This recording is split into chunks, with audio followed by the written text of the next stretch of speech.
이 시간 오늘 우리에게 주신 하나님의 말씀 함께 나누겠습니다. 오늘 나눌 하나님의 말씀은 신명기서 9장 4절 5절의 말씀입니다. 우리 함께 읽겠습니다.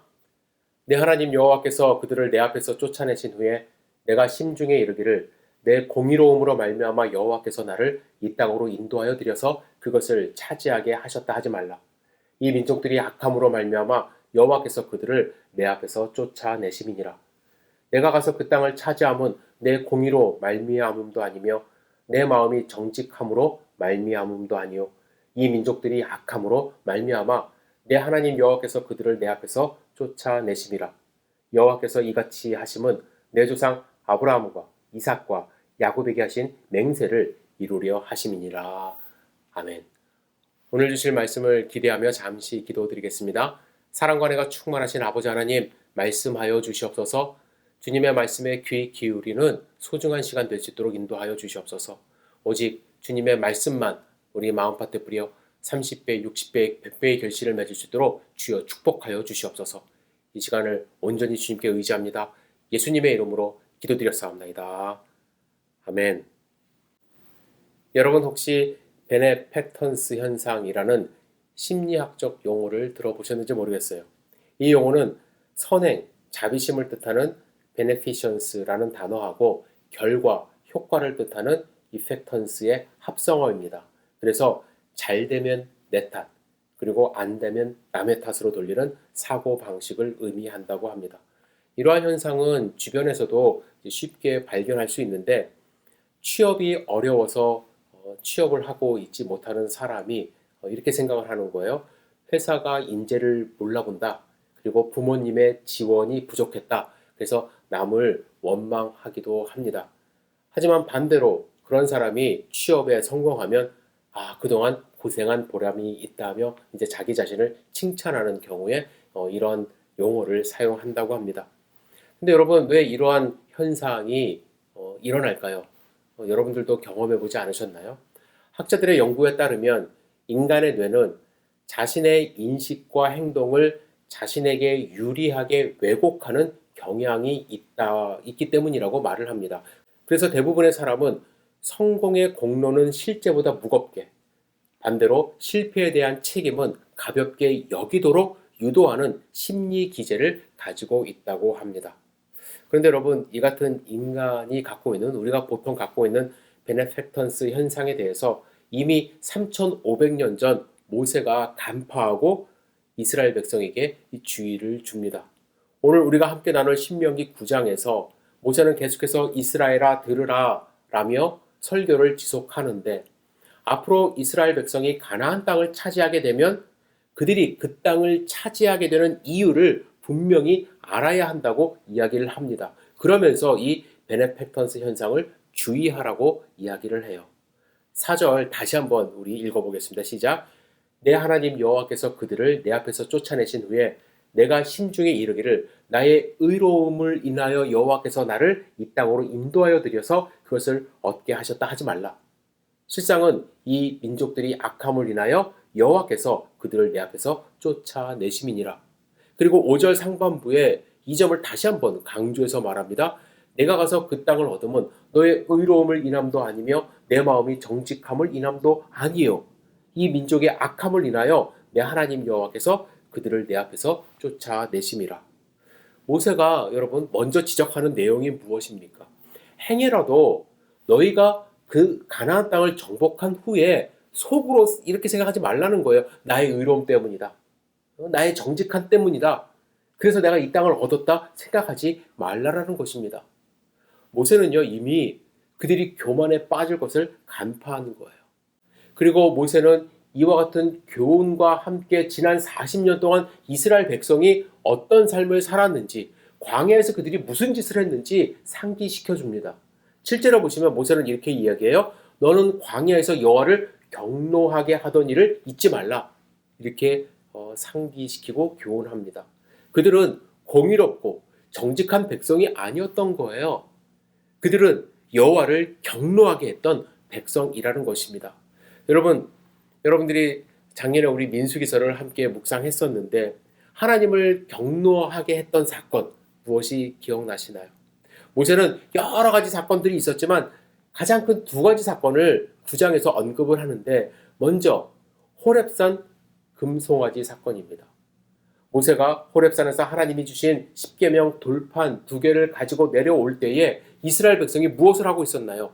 16절과 17절입니다. 함께 읽겠습니다. 시작. 내가 본즉 너희가 너희 하나님 여호와께 범죄하여 자기를 위하여 송아지를 부어 만들어서 여호와께서 명령하신 돌을 빨리 떠났기로 내가 그 두 돌판을 내 두 손으로 들어 던져 너희의 목전에서 깨뜨렸노라. 그들은 자기들을 위하여 송아지를 부어서 만들었고 그들 앞에서 춤추고 노래를 부르고 있었습니다. 그들은 하나님이 명령하신 길을 떠났습니다. 그래서 그 모습을 본 모세는 분을 참지 못하고 돌판을 깨뜨린 사건이 있었죠. 하나님은 그때 그들을 진면하고자 하셨지만 모세가 중보함으로써 그들을 다시 살려주셨습니다. 그런데 여러분, 이 사건으로 이스라엘 백성들이 변화되었나요? 아닙니다. 출애굽한 이스라엘 백성은 시내산에서 9개월 정도 머물며 성막을 짓고 율법을 받았습니다. 그리고 출애굽한 지 2년 정도가 지난 후에 하나님은 백성들을 가나안 땅으로 이제 출발하라고 명령하셨죠. 11일쯤 걸려서 그들이 도착한 곳은 가데스 바네아였습니다. 그곳에서 백성들은 이 미지의 땅에 누군가를 좀 보내서 그 땅이 어떤지 정탐했으면 좋겠다라고 모세에게 이야기를 했고, 모세도 이에 동의해서 12명, 12지파에서 한 사람씩 뽑아서 40일간 그 땅을 정탐하게 했습니다. 그들 모두는 그 땅에 대해서 아름답고 풍성한 땅이라고 보고합니다. 그 증거로 그 땅의 열매도 가져와 보여주었습니다. 하지만 여호수아와 갈렙을 제외한 10명이 뭐라고 얘기를 했냐면, 그 땅은 이미 너무나도 강대한 사람들이 살고 있어서 우리는 메뚜기와 같습니다. 그래서 우리는 그 땅을 점령할 수 없다라고 이야기를 합니다. 그 보고를 들은 백성들이 절망했어요. 민수기서 14장 1절에 보시면 온 회중이 소리를 높여 부르짖으며 백성들이 밤새도록 통곡하였더라. 뿐만 아니라 그들은 뭐라고까지 얘기했냐면 14장 4절에 보시면 이에 서로 말하되 우리가 한 지휘관을 세우고 애굽으로 돌아가자, 이런 이야기까지 했습니다. 그들은 애굽에서 10가지 재앙 눈으로 직접 목격했습니다. 홍해를 가르신 하나님의 기적을 직접 보았습니다. 시내산에서 하나님과 언약을 맺은 언약 백성들입니다. 광야에서 물을 내시고 만나와 메추라기를 보내시는 하나님의 능력의 손길을 매일 경험하는 그런 사람들입니다. 그런데 그들이 하나님을 믿지 못한 거예요. 신명기서 1장 30절 31절에 모세는 그들을 이렇게 설득했다고 이야기를 해요.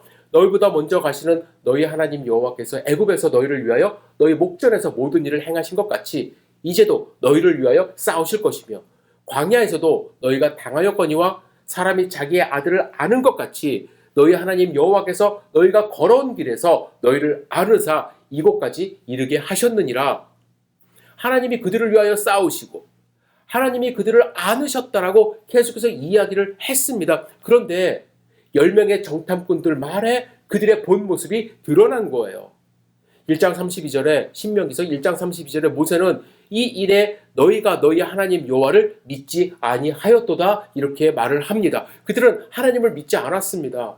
오늘 우리가 함께 나누는 신명기서 9장에서도 모세는 그들이 어떠한 삶을 살았는지 이렇게 요약해요. 23절 24절 같이 읽을게요. 시작. 여호와께서 너희를 가데스 바네아에서 떠나게 하실 때에 이르시기를 너희는 올라가서 내가 너희에게 준 땅을 차지하라 하시되 너희가 너희 하나님 여호와의 명령을 거역하여 믿지 아니하고 그 말씀을 듣지 아니하였나니 내가 너희를 알던 날부터 너희가 항상 여호와를 거역하여 왔느니라. 그들은 하나님의 말씀을 듣지 않았을 뿐만 아니라 항상 여호와를 거역하여 온 백성들이라는 거예요. 그렇기 때문에 가나안 땅에 들어가서 아낙 자손들을 물리치는 일이 있어도 절대로 그들 마음 가운데 나의 공의 때문에, 나의 정직 때문에 이러한 일이 일어났다고 생각해서는 안 된다고 이야기를 합니다. 그렇다면 여러분, 하나님은 왜 이스라엘 백성들에게 가나안 땅을 주셨을까요? 왜 하나님은 직접 싸우셔서 가나안 땅의 족속들을 물리쳐 주셨을까요? 하나님이 그들을 가나안 땅에 들이시고 가나안 족속들을 물리쳐 주신 이유, 오늘 본문에서 2가지 발견할 수 있는데, 첫 번째는 가나안 족속이 악해서 그랬다고 말씀합니다. 가나안 족속이 악했다라는 것은요, 이스라엘 백성이 공의롭지 못했다 이런 것과는 좀 차원이 다른 이야기입니다. 많은 분들이 가나안 사람들을 하나님이 진멸하라고 하신 것에 대해서 잘 이해하지 못합니다.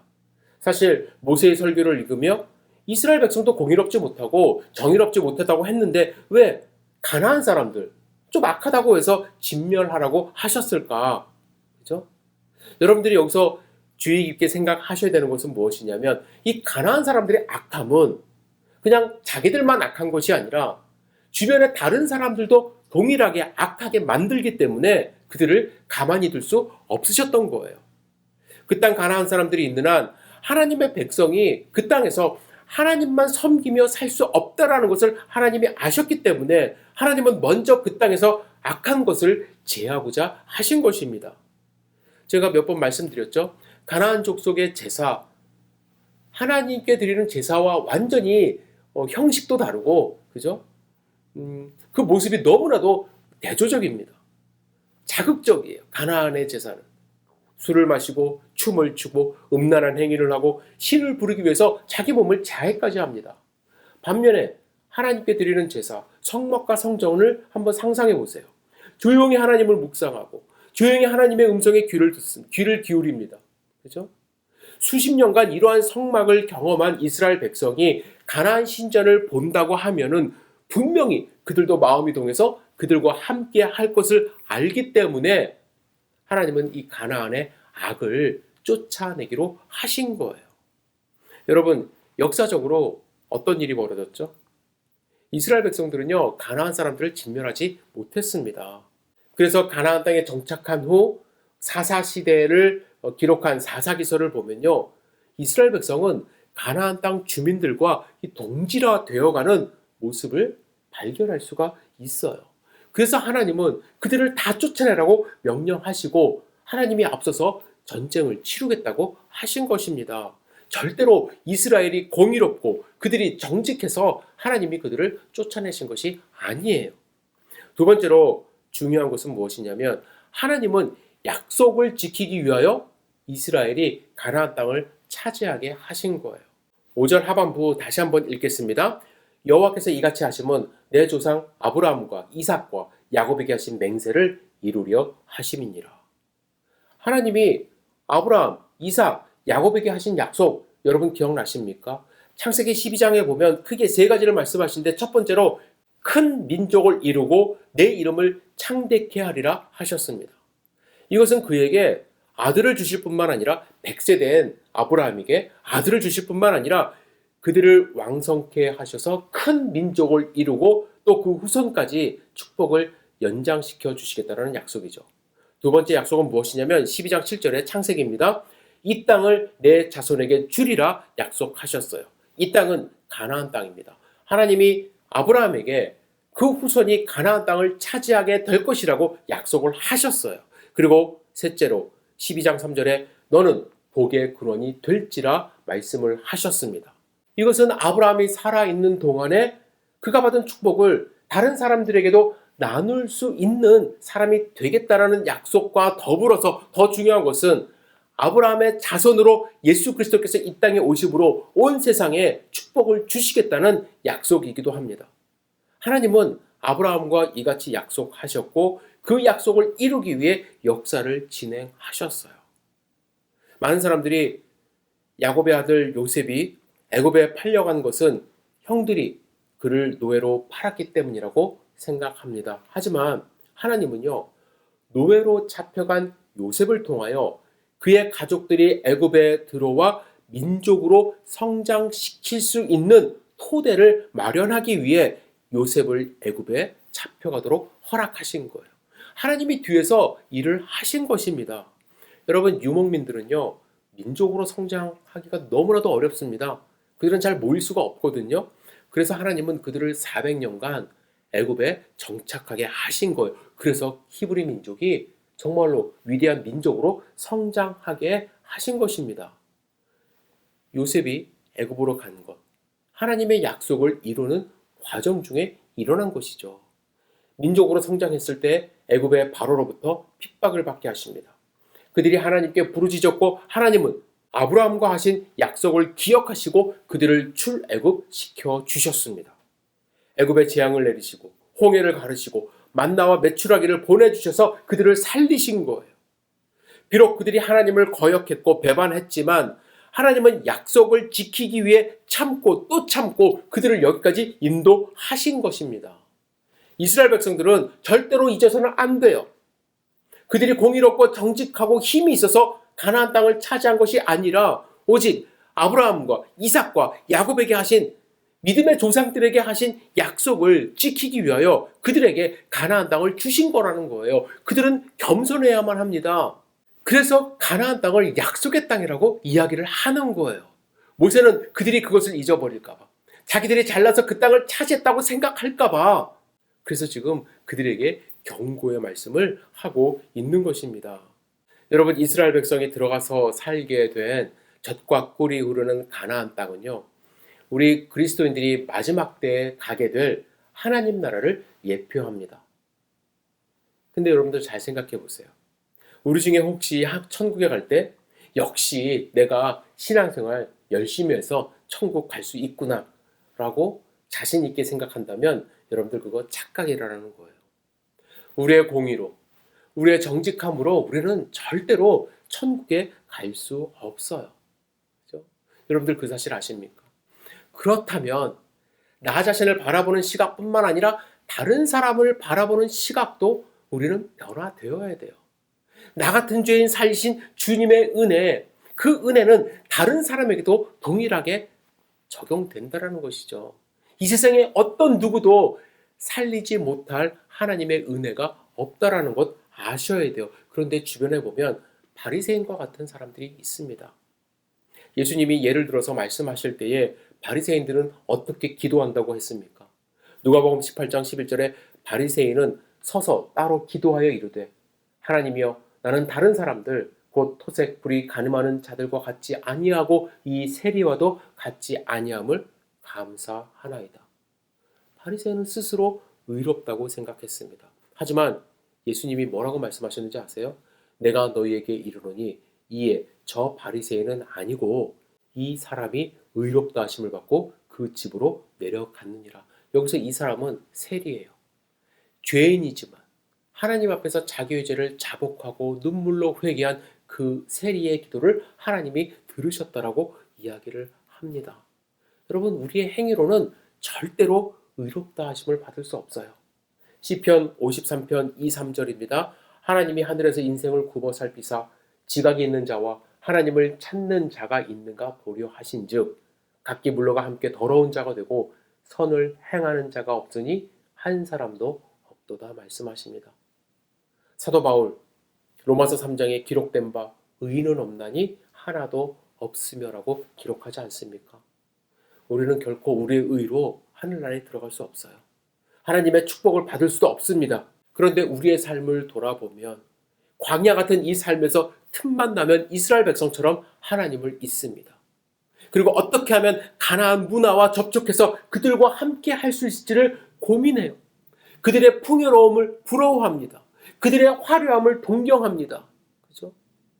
그러면서 내가 성공하면 그것이 하나님의 은혜가 아니라 내가 잘해서 나의 의로움으로 성공한 줄 착각까지 합니다.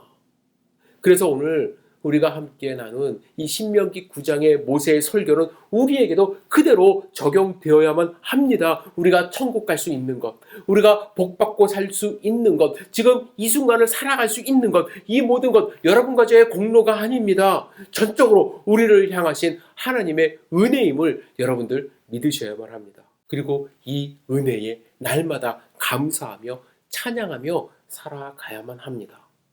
혹시 여러분 내 자신의 힘과 능력으로 내가 모든 것을 이루었다, 성취했다 하는 교만한 마음 들던 때가 있지 않습니까? 여러분, 그럴 때마다 하나님은 우리를 낮추실 거예요. 우리가 더 광야를 경험하게 하실 것입니다. 따라서 이 순간 내 속에 스멀스멀 올라오는 교만한 마음 제거하시기를 부탁을 드립니다. 오직 하나님 한 분만 의지하고 주님의 은혜를 찬양하며 살아갈 수 있는 것에 감사하고 그래서 더 하나님을 높여드리는 삶을 사시기를 주님의 이름으로 축복합니다. 기도하겠습니다. 전능하신 주님, 오늘 우리에게 주신 말씀 우리 마음 가운데 새길 수 있도록 인도하여 주시옵소서. 이스라엘 백성처럼 교만하거나 하나님을 잊는 그런 어리석은 삶을 살지 않도록 도와주시옵소서. 오직 하나님만 바라보며 하나님의 은혜를 깨닫고 하루하루 살아갈 수 있도록 주여 인도하여 주시옵소서. 예수님의 이름으로 기도드렸사옵나이다. 아멘.